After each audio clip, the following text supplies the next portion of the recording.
Welcome to Hard Talk. I'm Stephen Sacker. One of the world's most sensitive conflict zones is heating up again. Last month, Armenian and Azerbaijani forces clashed and at least 17 people were killed. It is the latest twist in the long-running dispute over Nagorno-Karabakh. Well, my guest today is Armenia's Prime Minister, Nikol Pashinyan. Is Armenia preoccupied with fighting old battles?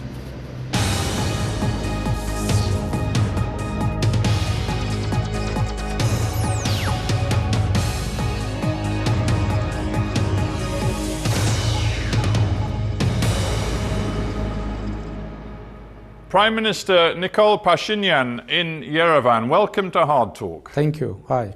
It's more than 2 years now since you swept into power with very high hopes for the so-called Velvet Revolution. When I look at Armenia today, it seems many Armenians feel that those hopes have been dashed. What has gone wrong? I wouldn't agree with your impression, because all citizens of Armenia, they are free and they are living in democratic country. And in 2019, we had biggest economic growth in Europe, and we had big economic success. And our country made tremendous progress in all international ratings in terms of democracy, freedom of speech, independent judiciary, anti-corruption policy, and international magazines 2 years in a row recognized Armenia as a country of the year, like not only in terms of democracy but in terms of economy as well. Yes, of course, the pandemic situation interrupted our flight, but we will continue. Yeah, I want to talk about the pandemic, because I know it's been very difficult for Armenia to deal with it. But before we get to that, I want to look at one other aspect of your administration, which perhaps hasn't seen the change that some people expected. You came to power talking about finding a path to peace with Azerbaijan, and yet in the last month we've seen new fighting, new conflict in Nagorno-Karabakh. We've seen at least 17 military personnel killed on both sides. It looks as though it's business as usual, not change. Peace can't be achieved through the unilateral actions of Armenia, because we will be able to have real peace if Azerbaijan will reciprocate Armenians' efforts. Becoming Prime Minister of Armenia, I proposed a new formula for peace, and the formula is following. Any solution of Nagorno-Karabakh conflict should be acceptable for people of Armenia, for people of Nagorno-Karabakh, and for people of Azerbaijan. And I'm first Armenian leader ever saying that any solution of Nagorno-Karabakh conflict should be acceptable for Azerbaijani people too. But unfortunately, Azerbaijani president didn't reciprocate to my proposal. But actions speak louder than words, Prime Minister, and what we saw in mid-July was Armenian forces shelling villages across the line of conflict, and we saw, according to the Azerbaijanis, a 76-year-old civilian killed, which then, of course, produced a tit-for-tat response and the prolonged military clash. I put it to you again that your policies do not appear to be designed to achieve peace. Azerbaijan started military attack against the Armenia, and it wasn't separate action. Within long time, Azerbaijani president developed bellicose rhetoric saying that he is going to solve Nagorno-Karabakh conflict using military force. As a result of that bellicose rhetoric, Azerbaijani government is facing the challenge to explain their own society why they couldn't solve Nagorno-Karabakh conflict through force. You say that the Azerbaijanis started it, and they, of course, say that you started it. And I dare say I'm not going to resolve that on Hard Talk today. But what is quite clear is that you, over months, have taken a series of provocative actions which have heightened tensions in Nagorno-Karabakh. For example, why last year in August did you go to Stepanakert in Nagorno-Karabakh and make a speech saying Artsakh, which is what you call Nagorno-Karabakh, is Armenia, period, and then led a crowd in a chant, a nationalist chant of unification? That was clearly a provocation to Azerbaijan. First, I can understand the situation of international community every time hearing mutual accusation of each other, who started, who violated ceasefire. That's why, and this continues again and again within long time. And that's why we're proposing to establish international mechanisms for ceasefire, for investigating ceasefire violations.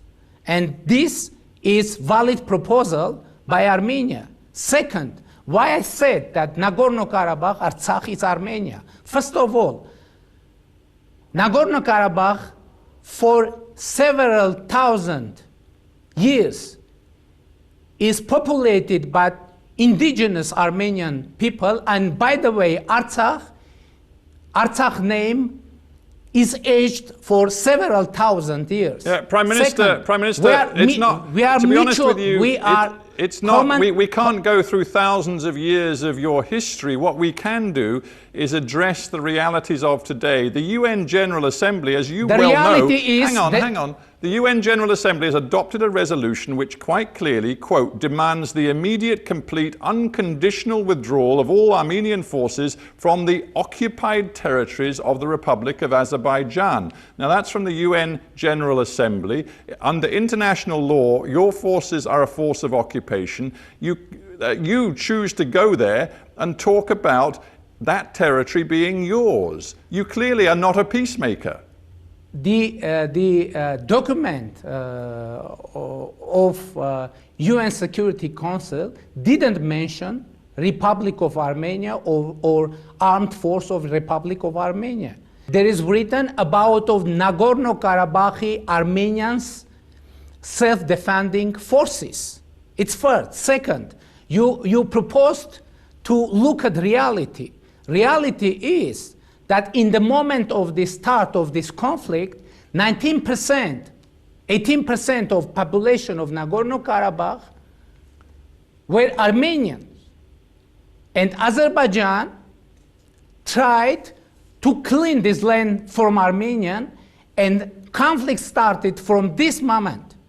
But my question, Prime Minister, is about how you make good on your initial promise to pursue peace. For example, I note that your government plans to build a new road from Armenia into Nagorno-Karabakh following a southern route which goes through a whole swathe of Azerbaijani territory. Now, a group of MEPs in Brussels who've looked at this plan and who specialize in Caucasus politics have described it as a violation of international law. It will symbolically entrench the illegal occupation of Nagorno-Karabakh. We very much deplore this initiative. Will you stop building that road?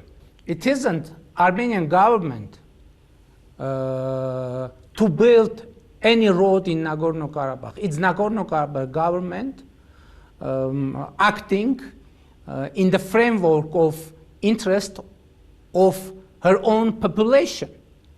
And you know, in Karabakh, people are living. Human beings are living, and they have needs for supplies, needs for food, needs for mobility, And Azerbaijan, by the way, is exercising the policy of isolation and blockade for Nagorno-Karabakh, and by the way, for Armenia too. Prime Minister, I began this interview by saying that you came to power with a revolution with very high hopes of change and reform. But on this issue of Armenia, its nationalist position on Nagorno-Karabakh, the strategy that you are pursuing, which looks, frankly, as though it doesn't have a meaningful peace element to it, you seem just like your predecessors. You don't seem any different. Where is the evidence that on this core issue for the Armenian people, you're bringing something different to the table? I won't agree with you naming our position nationalistic, because Armenians of Nagorno-Karabakh are under existential threat. And what are we proposing? We are proposing Azerbaijan to renounce any possibility of use of force for Nagorno-Karabakh conflict solution. We should agree on very simple formula. There is no military solution for Nagorno-Karabakh conflict. All right. Yeah, I understand the point you're making there. Let me just flip this debate around a little bit. You came to power after a career as a journalist, as a human rights defender, and you even spent some time in prison as a political prisoner.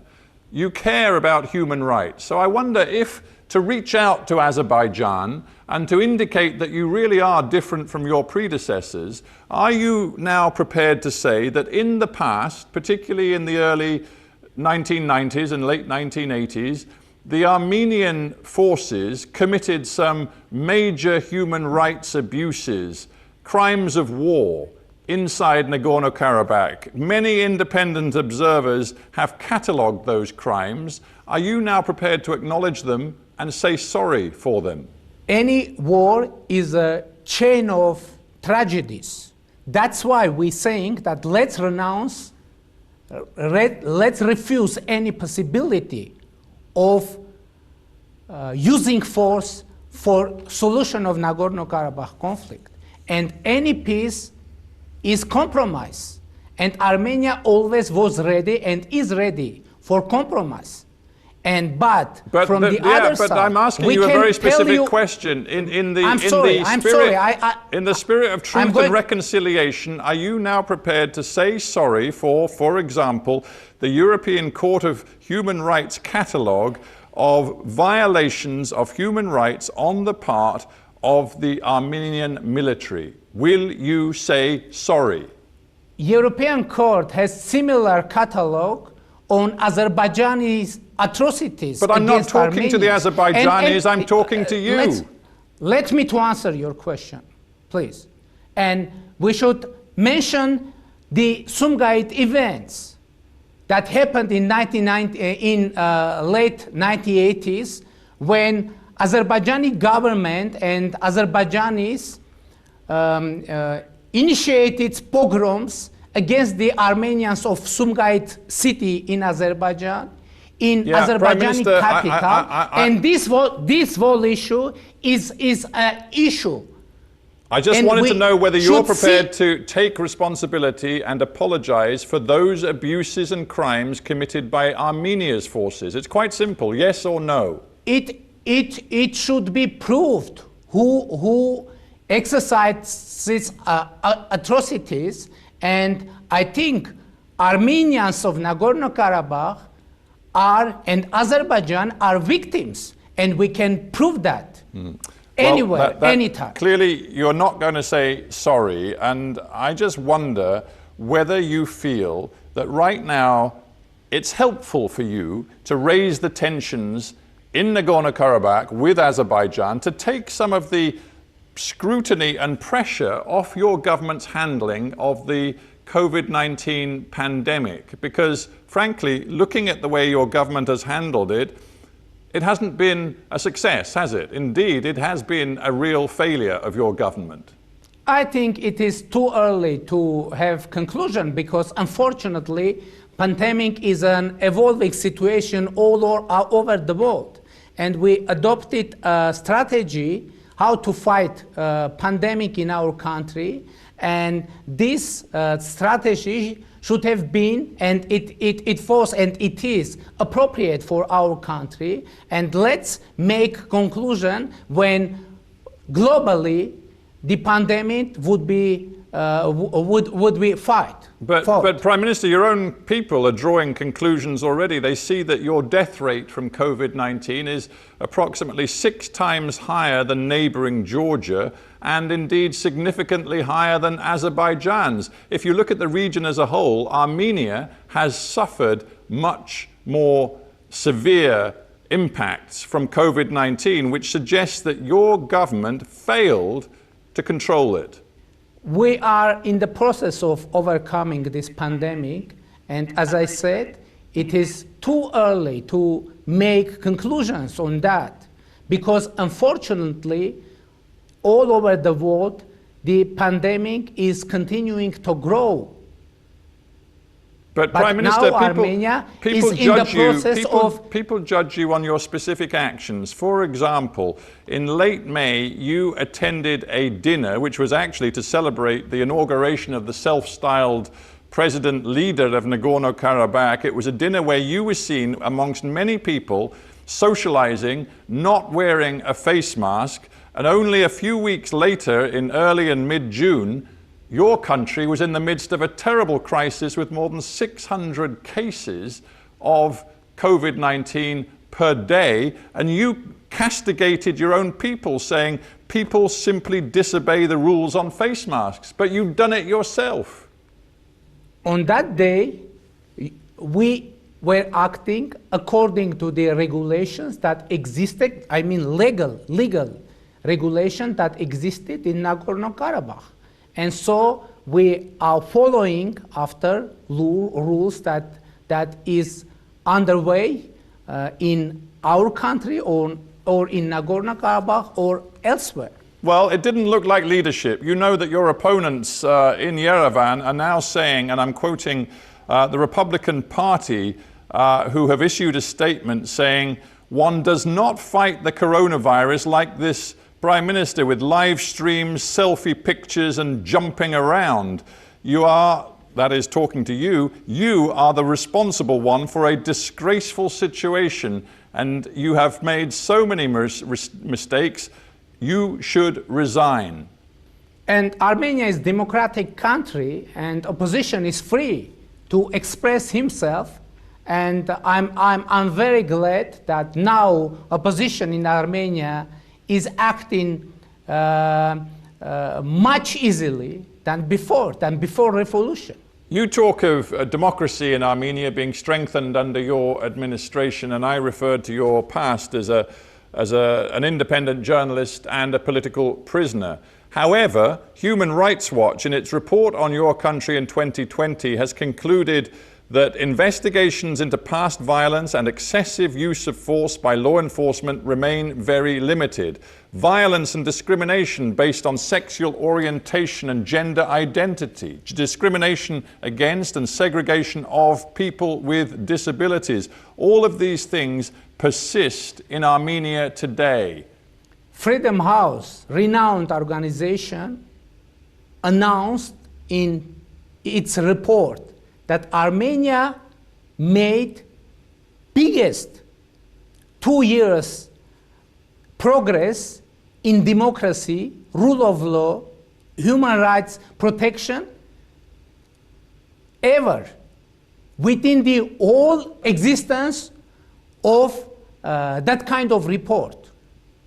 Well, Freedom House, internationally recognized organization, said that Armenia made biggest progress ever within 2 years. Yeah, and I've just told you what Human Rights Watch have concluded. There are people inside your country who fear that your agenda right now isn't so much about rooting out corruption as hitting back at some of your political enemies, in particular the decision you've taken to suspend 3 judges on the Constitutional Court who were blocking investigations into ex-President Kocharyan. That looks politically motivated. Is that what's driving you right now? As far as Constitutional Court is concerned, I should stress that we tried to have constitutional court fully compliant with our constitution, because we had description of constitutional court in our constitution, but we had totally different constitutional court in reality. So we are going and we are doing that to have constitutional court fully compliant with our constitution. As far as criminal cases are concerned, or arrests, etc., I should stress that we have courts, we have investigation bodies, and we have prosecutor offices, and it isn't me to decide who should be detained and who should be released. Our purpose is rule of law, independent judiciary, and anti-corruption policy. And international community recognized our huge success on all those areas. Let me end, Prime Minister, with a strategic question. Armenia is in a tough neighborhood, and you basically have a strategic choice. You can continue to look to Moscow for your main partnership and alliance, or you can perhaps begin to look much more toward the European Union and NATO. The choice is yours. Which way are you going to take Armenia? Russia is a strategic partner of Armenia in terms of security. We are member of Eurasian Economic Union, which is economic union, and we have comprehensive and enhanced partnership agreement with European Union. And by the way, now European Union is our main partner in our reform agenda implementation. We have quite effective cooperation with NATO, and by the way, we are participating in peacekeeping mission in Afghanistan, in Lebanon, in Kosovo, in Mali. But Prime Minister, we have let me stop you. Effective military cooperation with the second. United States too. Yeah, let me stop you for a second. Geopolitics involves some tough choices. If you really want to be close to the EU and NATO, you've got problems because you have a toxic relationship with Turkey right now, and you have a relationship with the United States which is troubled because you insist on maintaining trade relations with Iran when the Americans have asked you to impose sanctions upon Iran and you have refused. So you have choices to make, and I ask you again, is your fundamental choice to stay loyal to Moscow, or are you ready to embrace a different direction? Saying strategic partnership, that means it is for a long time. But we have good relations with Iran, and we are doing our best to keep our good relations with the United States and with Iran, and in the same time be fully devoted to our international commitments. All right. Well, I appreciate your time, Prime Minister, and I thank you very much indeed for being on Hard Talk. Thank you very much.